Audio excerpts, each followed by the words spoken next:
Hello everyone. आज के video में हम जूल्स इफेक्ट या heating effect of electric current के बारे में डिस्कस करेंगे। So let us begin.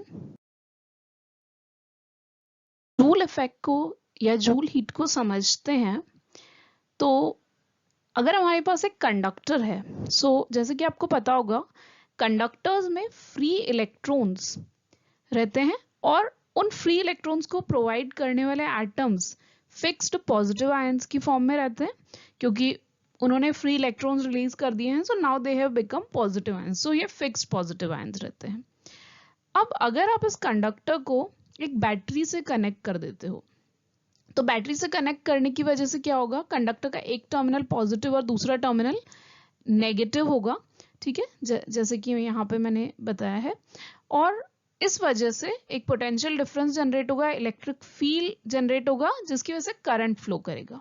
अब करंट के फ्लो की डायरेक्शन हमेशा पॉजिटिव से नेगेटिव टर्मिनल की तरफ होती है एंड जो फ्री इलेक्ट्रॉन्स होते हैं वो करंट के ऑपोजिट यानी negative to positive terminal flow करते हैं। ठीक है, अब ये जो इलेक्ट्रॉन्स हैं, फ्री इलेक्ट्रॉन्स, ये जब कंडक्टर में मूव कर रहे होते हैं तो इनके रास्ते में आते हैं फिक्स पॉजिटिव आयंस और इन फिक्स पॉजिटिव आयंस के साथ ही कोलाइड करते हुए आगे बढ़ते हैं।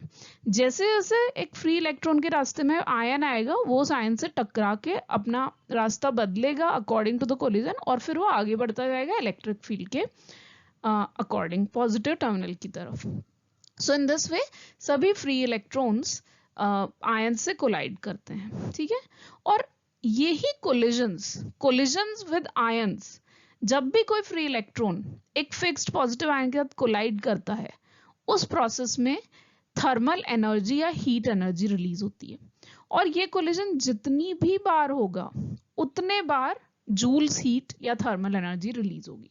सो फिक्स पॉजिटिव आयन और फ्री इलेक्ट्रॉन के कोलिजन से जो हीट एनर्जी रिलीज होती है उसको जूल्स हीट कहते हैं और ये जो इफेक्ट है इसको जूल्स हीटिंग या heating effect of electric current कहते हैं और इसी को thermal effect of electric current भी कहते हैं। जूल्स इफेक्ट भी इसी के लिए एक नाम है। ये मैकेनिज्म होता है जूल्स हीटिंग का। अब हमने मैकेनिज्म तो समझ लिया, अब देखते हैं कि कौन कौन से फैक्टर्स हैं जो जूल हीट को अफेक्ट करते हैं।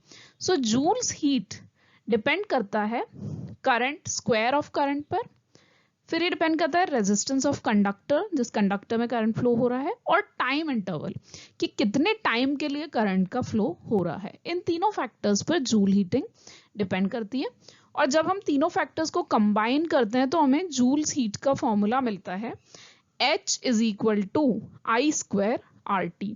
यहाँ ये तीनों फैक्टर्स कंबाइन करके ये फॉर्मूला मिला है। ठीक है, अब हम वन बाय वन इन तीनों फैक्टर्स को एनालाइज करेंगे कि कैसे ये फैक्टर्स जूल हीट को अफेक्ट कर रहे हैं। लेट अस सी। यहाँ पर पहला फैक्टर हमने देखा था करंट है, स्क्वायर ऑफ करंट पर डिपेंड करता है। तो स्क्वायर ऑफ करंट के डायरेक्टली प्रोपोर्शनल होने का मतलब है करंट जितना ज्यादा होगा हीट भी उतनी ज्यादा जनरेट होगी। इस फैक्टर को एनालाइज करेंगे सबसे पहले।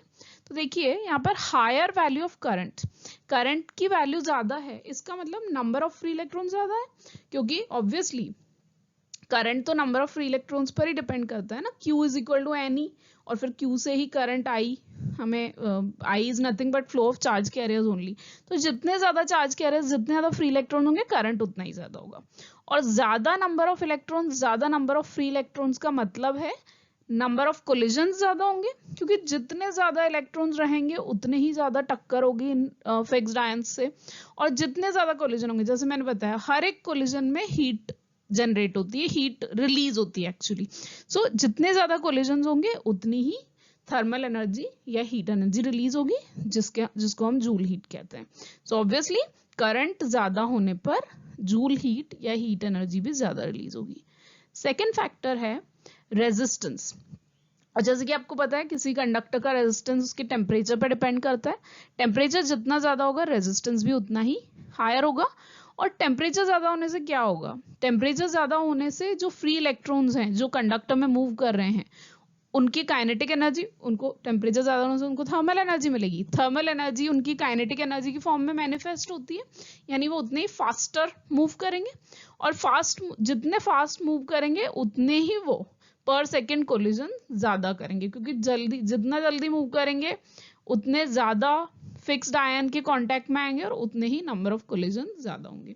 और जैसे कि हमने पिछले पॉइंट में देखा, नंबर ऑफ कोलिजन ज्यादा होने पे अमाउंट ऑफ हीट रिलीज भी ज्यादा होता है, बिकॉज ऑब्वियसली हर कोलिजन के साथ हीट रिलीज होती है, तो नंबर ऑफ कोलिजन से अमाउंट ऑफ हीट भी इंक्रीज होता है। Then the third factor, time interval of current flow, या कितने टाइम के लिए करंट का फ्लो हो रहा है।